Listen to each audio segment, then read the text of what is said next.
Well, so far it's been Axiom-Acer versus Yonga, and can they take him out here? They've relied upon now Scarlet, their only Zerg player, and this is, you know, we'll talk about the stats a little bit later, but given Youngwa's track record here, this is not going to be an easy one. Yeah, that's definitely true, and it's also not a match that Scarlet really anticipated. She thought she might be used against either a Zerg or potentially a Terran player later. Not really too eager to go up against the Protoss, but what choice do you have when your team is already down 3 games and the starting player for LJM is still sitting in the booth and just waiting for another victim? Yeah. A lot of people are a bit surprised that apparently we are not going to see MMA today, that Hard was the choice for Axiom-Acer instead, because everyone expects to see Ryung as the last player. It would be very, very interesting to not see Ryung, their best player this season, the guy who just got a trophy for being the best individual player in the regular season, not in the booth for his team today. Yeah. Well, some map stats here. These stats are just kind of an interesting trivia fact because it doesn't tell you who played on which maps, but the map that we have here is Belcher Vestige. You know, actually it's like really interesting and funny if you think about it. Earlier in the interview, Ryung said that he really wants, that he might get the chance today to play and to prove that he really deserves this trophy. And I guess if Scarlet loses, then that's going to be the case, and then he can really, really earn that trophy. Yeah. Definitely possible. Only all kill already this season. It was back in the best of 7 format, but still. For now, it is Scarlet. We have her in the booth. She's going up against Yonga. We have our Zerg versus Protoss match. Belcher Vestige is the map. Belcher Vestige, a map that Protoss is used to struggle on, but these days they're doing pretty fine. Scarlet, very strong Zerg, and the only Zerg that the team can rely on. And Yonga, in a good mood here, has a smile. He just wants to take his next win. He's had already 3 victims. He wants a 4th. After Mia retired, Scarlet, the only Zerg player in the team. Yonga is definitely on fire right now. This guy has already 3 wins, and he wants his 4th. He's going up in Scarlet now. She's going to do her best to take her team into this semi-final, because right now this entire team match is happening without Axiom-Acer. They are just going to be pummeled down by Yonga if nobody stops them, and that's what Scarlet is trying to do right now here at the GSTL Season 1 2013, the semi-finals. Axiom-Acer going up against LJM, Scarlet versus Yonga, brought to you by Carl and Wolf.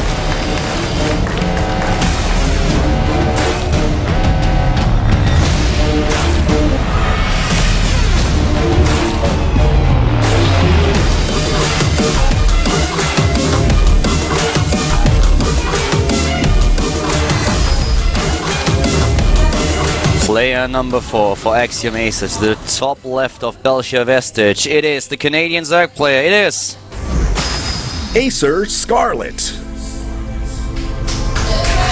Scarlet going up against the Protoss player to the bottom right of Belcher Vestige. He got a burger for his troubles, and the coach promised him another one if he gets the all kill. This is LGIM Yonga. Yeah, he holds off a cheese, then eats a cheeseburger. Yeah. Now let's talk a little bit about his statistics. Yonga offline in Heart of the Swarm against Zerg is a monster. This guy played 14 maps and he won 12 of them. 86% win ratio. The only games that he lost were against Violet so far. This guy, and 1 map against Dark. This guy is sick in this matchup. And let's see what Scarlet can do. A few Axiom-Acer fans from Singapore actually here in the studio. I heard StarCraft and John Lee, but Blizzard sucks. Well, that's really mean to say. They made such a great game like that. You're here to watch. Let's talk a little bit about Scarlet.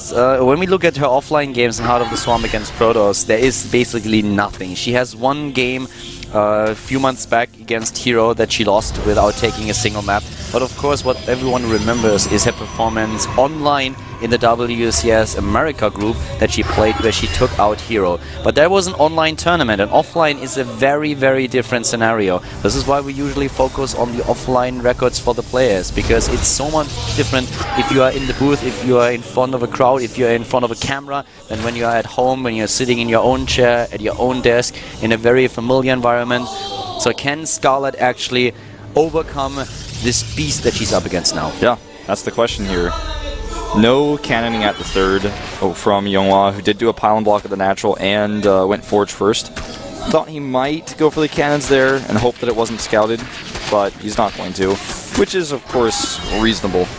And even with the pylon block, Scarlet will get her third base up around the time that you would expect a Zerg player to get a fast third against a Forge-oriented build, right here at the 4-minute mark. Well, we have normal timings here for the hatches for Scarlet, but still, like, this game is going to be very, very tough for Scarlet.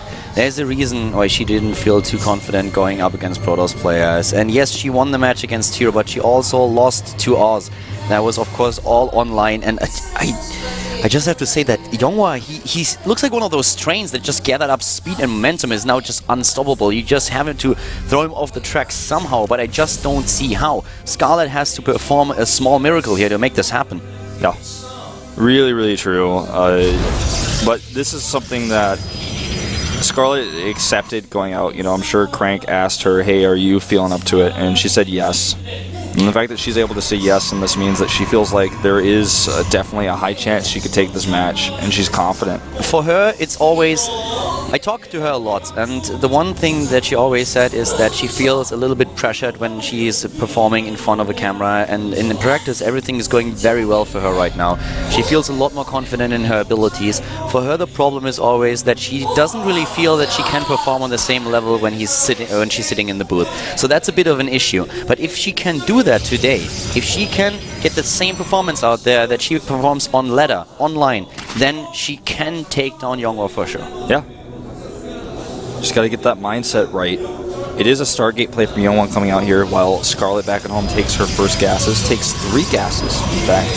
1 at the third base, the other one's in the main. Yep. The gas is pretty much at the normal timing, but usually you go into the double gas first, but we have 3 being taken here, so getting a bit more gas early on in the match already. Usually we are going into the attack into lair roughly around 7 minutes. That's not going to be quite possible with no gas just yet, but she will very soon start her own lair attack. And let's see how she's going to deal with the build that we have here for Yonga. Not only the Stargate, but we have the +1 attack upgrade now started.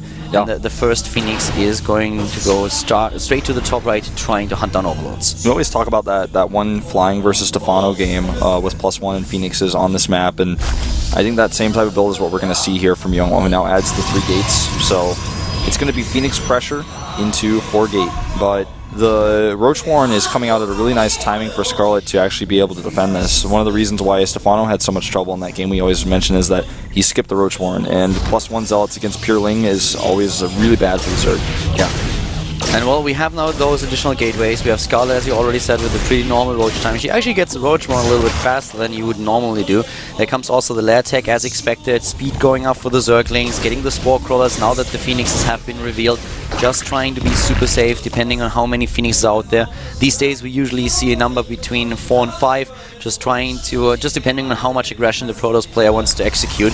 And then the question arises, will we see the third phase? Very likely here, but we have all those gateways, so Yonga has options.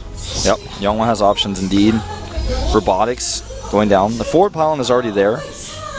He's not really going to be able to get a whole lot of damage done. He shouldn't. We have roaches being built. Scarlet is still committing to her drone production, but also the Hydra Den now on the production tab. And all those upgrades, so she should be fine against this aggression, but she's losing queens. Yeah, she's losing queens right now, and this is really, really a big problem. And there are only 4 roaches, and he's hidden the Zealots. If he waits for a few more warpins, and then goes in with only 4 roaches out against him, then that could be bad, but there are some Hydras now on the way. The Hydras, of course, also going up against those Phoenixes, and here come those Zealots moving in, and she knows about it. And roaches are being picked off and attacked. We have in total 4 Phoenixes so far, but we have even more coming out now for Yonga. And Scarlet is under pressure. The Queen already retreating, trying to go to safety somehow. So many drones going down here, Kaldor, and once he kills that Spore Crawler, you can actually kill so many of these Overlords too. He's going for the Overlords already. Spine Crawler is being built now. Where are those Hydras? The Hydras must be coming from the natural. They're taking their sweet time about it. Now coming down the ramp. Finally starting to attack a little bit, but immediately the Phoenixes moving in and just swooping those Hydralisks off the ground. And Scarlet a lot of them losing already a lot here. This is not good. The Hydras will actually try to kite here. A few more roaches coming out for support, but the Phoenixes come in again. The Phoenixes moving in with another Graviton Beam. They lift everything into the air and take it down. Scarlet is losing a lot. She's dropping in supply. So is Yonga, but he's going for his third base behind this. Yeah, and he's put the worker supply almost even, 62 to 57, never ideal as a Zerg player. And Scarlet is forced to make units that she's also losing a lot of the time, of course, to these Graviton lifts. And she has a big problem with lava now. So many queens were already taken out. She lost 2 of them. She has to rebuild them, and so far she didn't start them. She needs those injects. She desperately needs them. She has so many minerals. She was up to 1,000. Keller, look at that. That's a Void Ray. And that means that we are going to have Void Ray Colossus as the composition for Youngwa. He'll probably add a second Stargate once he has his third base up. Could even go into a third one. We've seen that quite a bit recently. I would not be surprised to see him with triple Stargate, Void Ray, and then those additional Colossi. This is a build that has been used in the past, and it's getting more and more popular these days again. It's so hard for Scarlet to actually pressure the third base of Youngwa because there are cannons going up. He already has the first Colossus. The first Void Ray is going to actually be pretty useful defensively. And Scarlet is still stuck on Hydras a little bit here, trying to make sure that the Phoenixes can't do too much damage. Even a Macro Hatch going down right now. Macro Hatch in the 4th. She, of course, identified that she has a problem with lava now, and that's exactly why we see this Macro Hatch in the 4th at the right side of the map. And here come those units. Scarlet trying to stabilize here a little bit, and she takes once again the lead in supply, finally taking out this pylon. And with the... Oh! Scouted the base and left the pylon there. Oops. Yeah, should have left a few of the roaches there. I think she just tried to move back to take down those phoenixes. She will get the pylon now, though, and she splits some of the Hydras to the front. Look at this control from Youngwa. Gets 2 Hydras. Gets 2 of them, and that should not happen. But we have the Infestation Pit Tech now coming up, and that opens up Swarm Host, as for example. I don't really see a Hive Tech. Yeah, Vipers at this maybe, point. but there's already so many Phoenixes. I don't think Vipers are going to really cut it. They're not going to be able to get in there without the Phoenixes sniping them. Actually, I think that Vipers would at this point not be too bad, because if she wanted to go for Corruptors, she would have built that Spire already a long time ago. And she has to realize what she's up against. Now she knows with that Scout. So I wouldn't be surprised to either see the Spire coming up next or the Hive Tech. Yeah, we haven't seen either just yet. Because there's 2 things that you can do. You can try to rely on Hydralisk in composition with the Corruptors, or you can go into Vipers and just try to yank everything in. And there's the Hive Tech. Hive Tech. So it looks like we will see some Vipers. 1 Phoenix down, a second one could fall. Nice control here, though, at the end. Youngwa in a really good spot in this game, though. His third base not pressured at all, and he actually can consider taking a 4th right now while he sees the Hive Tech, because he knows that there's a little bit of a timing window he has here where the Vipers are not going to be out just yet. 13 Hydras on the way. Scarlet is really stabilizing there, and the most important part for her is that she has this 4th base, and already gas has been taken. The Phoenixes are very, very annoying, and they're always swooping in and taking down Hydralisk, and this is something that's, of course, not only annoying for Scarlet, but this is starting to cost her a lot of money. Yeah. And Phoenix is actually going to get another one. When your Hydras have to go down a ramp from the main base, this is just going to happen to you. It's almost unavoidable, unless she moves Spore Crawlers next to the ramp, which, you know, I suppose she could do. And the Phoenixes just find another place. These Phoenixes are definitely worth their weight in gold. They are doing so much this game. Scarlet is holding on to her economy. She's still in a decent spot, getting the Hive Tech out, getting the +2 attack upgrade. Range for the Hydralisk will be done in a few seconds. That's also the time when the Phoenixes will have a little bit more trouble doing all this harass. Youngwa is going for an attack here at the 4th base. He knows that Vipers are coming out now, and he's going to need to attack before they're ready. You know, that timing could work out for him. The Vipers are currently on the production tab, 4 in total, but will she really get all of those? And will the consumability have enough time to give this important energy to the Vipers? Awesome, these Earthlings going down already, but a good split on the units from Scarlet. There's so much DPS in these Colossi, though. Yeah, and here come the Phoenixes once again with a lift, and 3 Colossi against Hydralisk do a lot, and there's even a 4th coming in now. Scarlet is dropping in supply. She's dropping fast. Scarlet now has the Vipers out, but they're not too useful with no army underneath them. 17 Roaches attempting the Remax here, and Youngwa knows he has a timing, or he doesn't actually have to even go for the 4th. He's going for the heart. He's going for the kill. I'm very surprised that Scarlet didn't wait for those Vipers exposed. She didn't do that. She actually moved into the army. She didn't have to do it. She could have waited a little bit longer for the Vipers, but now suddenly they are there and there's nothing else. Starting to yank those Colossi, but blink forward with the Stalkers. The Stalkers blink forward and the Phoenixes are chasing down the Vipers, going for the kill. Time Warp goes down as well here, and Scarlet looks pretty dead. Youngwa looks poised to acquire his 4th kill today. Youngwa is moving in. He's going to take down this natural expansion. All of those Vipers are already gone. Another blink forward to eliminate the drones, and this is just way too much firepower for the Protoss play. It looks like Youngwa will win game number 4. There it is. GG.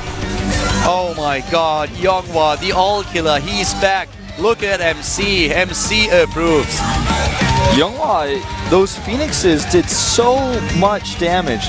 Right before Youngwa attacked, I just had to have a peek at the units lost tab, and it was 4,500 for Scarlet versus just 2,000 flat for Youngwa. No, more than double the resources lost for Scarlet because of those Phoenixes killing the queens, affecting the larva, forcing the macro hatch, and just picking off Hydra after Hydra after Hydra, keeping that Hydra count low constantly. Youngwa just proved why he has a more than 80% win ratio against Zerg offline. He took out Scarlet, and the Axiom-Acer bench is not happy. Yeah, not at all. Youngwa's trying to push it to 90 here. The best player in the GSTL regular season is still on the bench for Axiom-Acer. He is going to come out next. The man with the most wins individually.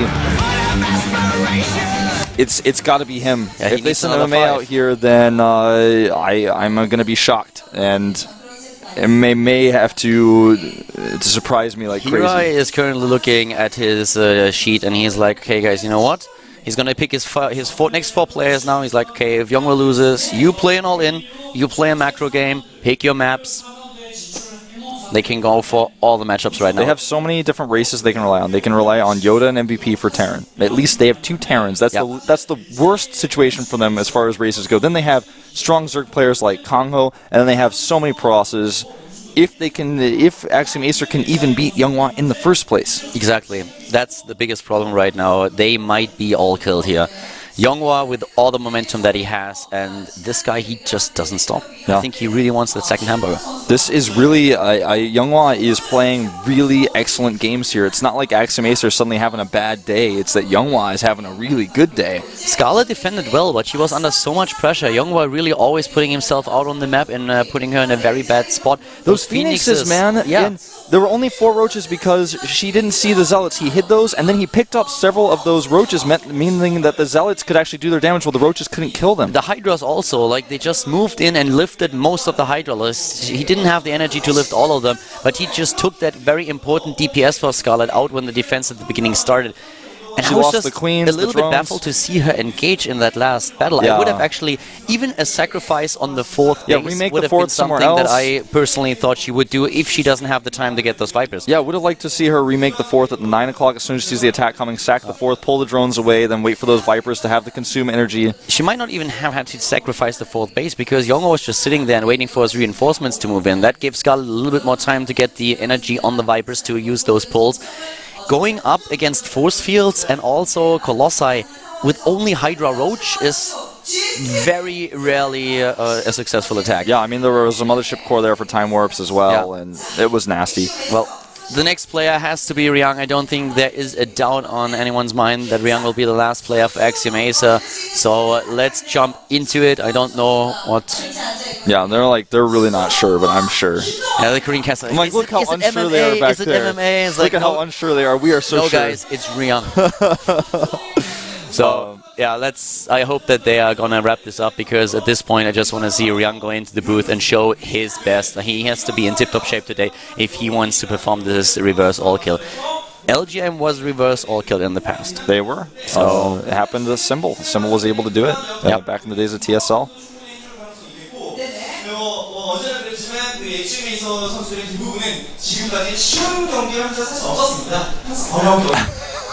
Just want to throw my pen over there and be like, guys, we know it's Ryung, it's not MMA. I'm like, I write it's Ryung on a piece of paper, fold it into a paper airplane, and throw it at him. I went to a table and they're like, we have a message from the foreign broadcast. You know, we moved down and actually, like, it's suddenly MMA, and MMA is like, what's up? I will feel so silly.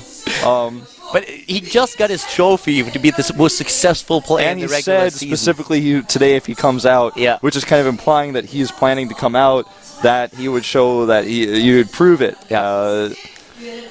There's evidence here. I've looked at the stats. I've watched it. This is not just speculation coming out of my mouth.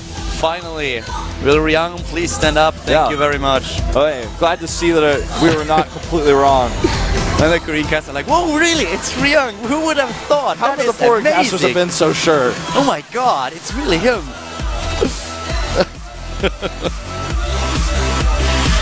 Alright. It's time for Ryung. Time for Ryung to show what he can do. He has to win 5 games in a row. Yes, he does. Not going to be an easy task. First of all, he has to take down Yonga. That's already going to be difficult enough as it is. Oh, Ryung. He's I mean, look at his win ratio and overall GSTL, 22 and 16. A lot of that was from his Slayer's days on Wings of Liberty. He actually has most of his wins are coming out first at 10 and 4. And as you can see, his team contribution, I actually really like that that stat. He's actually contributed more than half of the wins of the entire team, so he is their most valuable player. Oh yeah, that is definitely a fact.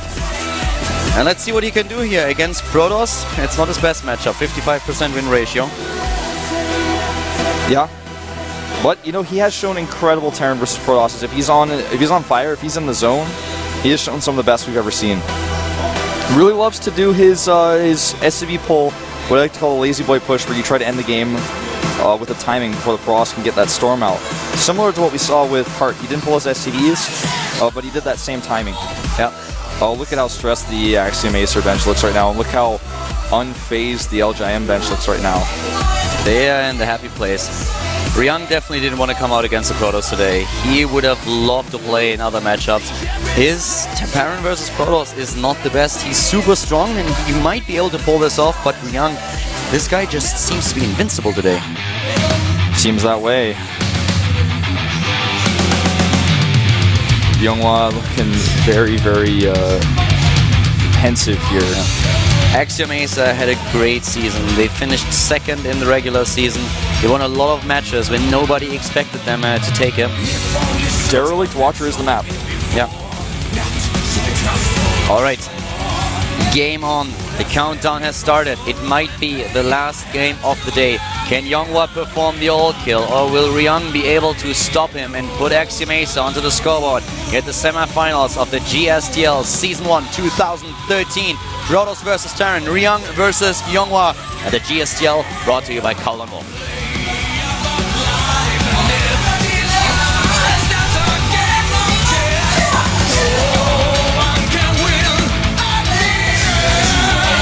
Oh, we have a pause actually, so... Okay, seems... Nope.